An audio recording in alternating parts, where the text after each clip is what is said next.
बहराइच पहुंचे अखिलेश यादव ने सरकार पर किया करारा प्रहार। सरकार नियत नहीं थी नौकरी देने की। अखिलेश बहराइच पहुंचे समाजवादी पार्टी के राष्ट्रीय अध्यक्ष अखिलेश यादव ने आज बहराइच में पुलिस भर्ती परीक्षा पेपर लीक होना सरकार की नाकामी है। उन्होंने कहा कि 2.5 करोड़ लोगों के साथ सरकार ने धोखा किया है। यही 2.5 करोड़ लोग भारतीय जनता पार्टी को उखाड़ फेंकेंगे। उन्होंने कहा कि यह वह सरकार है जो नौजवानों को नौकरी और रोजगार देने का दावा करती थी। उन्होंने सवाल किया कि लेकिन आज कहाँ है नौकरी और रोजगार। उन्होंने कहा कि केवल पुलिस भर्ती में ही नहीं आरओ और एआरओ को लेकर लोक सेवा आयोग के सामने धरने पर बैठे हैं छात्र और नौजवान। उन्होंने कहा कि उनका भी आरोप है कि पेपर लीक हुआ है। उन्होंने कहा कि इतने पेपर किसी भी सरकार में लीक नहीं हुए होंगे जितने भारतीय जनता पार्टी की सरकार में लिखे हुए हैं। सरकार जानबूझकर नौजवानों के भविष्य के साथ खिलवाड़ कर रही है।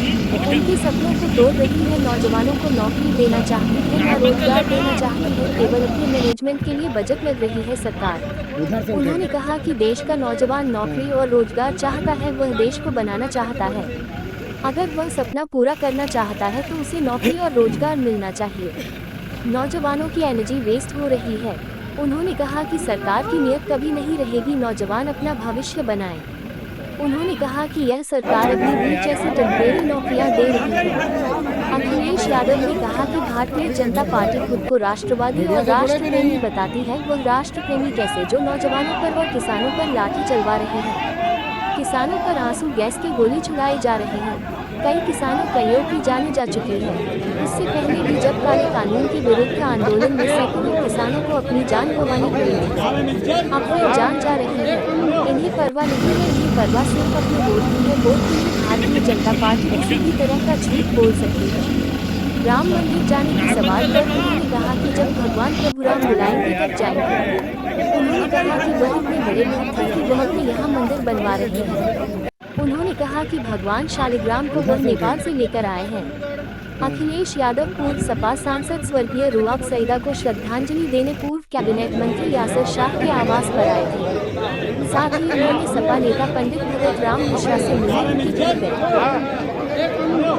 भैया सरकार की नियत नहीं थी नौकरी देने की। जी और सरकार अगर चाहती होती नौकरी देने की, सरकार की अगर नीयत साफ होती तो जिस समय पहला पेपर लीक हुआ था उसी समय सरकार से कार्रवाई करती, बड़ा नहीं होता। बिल्कुल सही बात। किसी भी परीक्षा का पेपर लीक नहीं होता। जी और आज केवल पुलिस भर्ती के पेपर लीक के आरोप नहीं है। आरओ एआरओ की जो भर्ती हुई उसमें भी बड़े पैमाने पे छात्र किसी सरकार में नहीं हुए होंगे जितने भारतीय जनता पार्टी की सरकार में हुए हैं। सरकार जानबूझ करके नौजवानों के भविष्य से खिलवाड़ कर रही है, उनके सपनों को तोड़ रही है।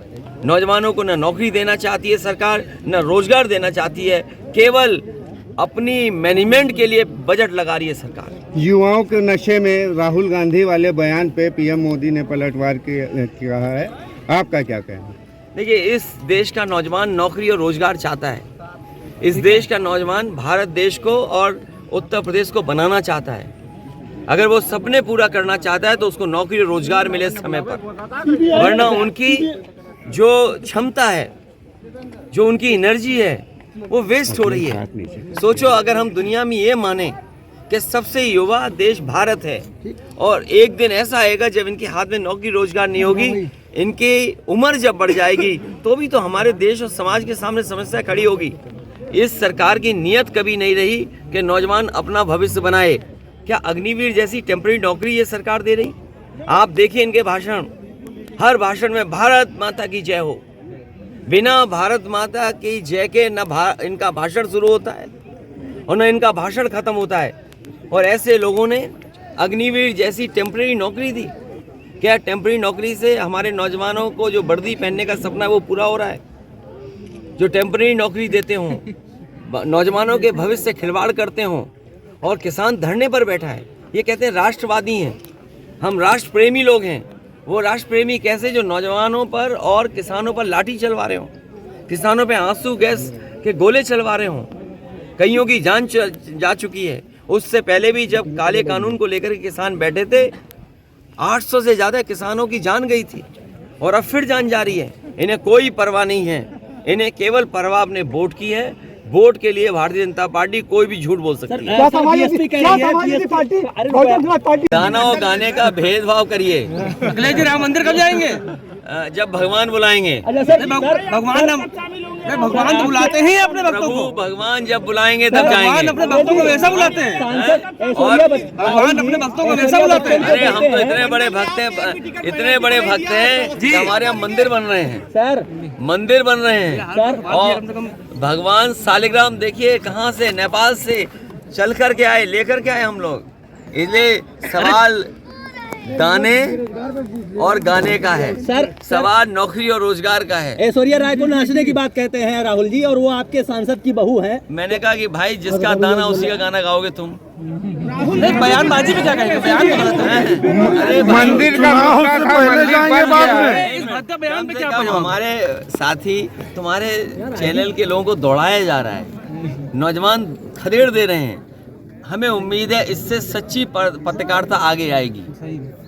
जो बजट के हिसाब से बोलते हैं। मैं कल शामिल होऊंगा। आगरा शहर मोहब्बत का शहर है। अखिलेश जी, इस बार चुनाव कैसा है? लोकसभा 2024 का कैसा देख रहे हैं आप? ये चुनाव लोकतंत्र बचाने का है। ये चुनाव बाबा साहब भीमराव अम्बेडकर जी के सपनों को बचाने का चुनाव है। ये चुनाव आज़ादी बचाने का है, संविधान बचाने का है। इतनी पाबंदियां लग जाएंगी जिसकी आप कल्पना नहीं कर सकते। क्या आपने नहीं देखा चंडीगढ़ में किस तरीके से बेईमानी हो रही थी, किस तरीके से वोट की लूट हो रही थी? ये भारतीय जनता पार्टी कोई दल नहीं है राजनीतिक, ये गिरोह है, गिरोह। नीचे करो यार। ये दल नहीं है, ये गिरोह है। और अगर बैलेट से वोट ना पड़े होते और सीसीटीवी कैमरा ना होता तो क्या ये बात पकड़ी जाती? सोचिए, सुप्रीम कोर्ट ने कहा, सुप्रीम कोर्ट ने कहा कि ये लोकतंत्र को खत्म करने का प्रयास था। सुप्रीम कोर्ट का धन्यवाद देते हैं जिसकी वजह से ऐसे अधिकारियों के सजा मिल रही है और भारतीय जनता पार्टी की पोल खुल गई। यूपी की जनता को क्या संदेश दे रहे हैं आप इस बार इलेक्शन में? और उन्होंने आपका साथ छोड़ दिया, ऐसे में क्या उनके लिए, आपके लिए, उनके लिए जगह क्या है? मैं अभी भी कह रहा हूँ, जैसा दाना वैसा गाना। ए चैनल रुक जा भाई, तेरा गाना दाना गाना हम जानते हैं। शिक्षक भर्ती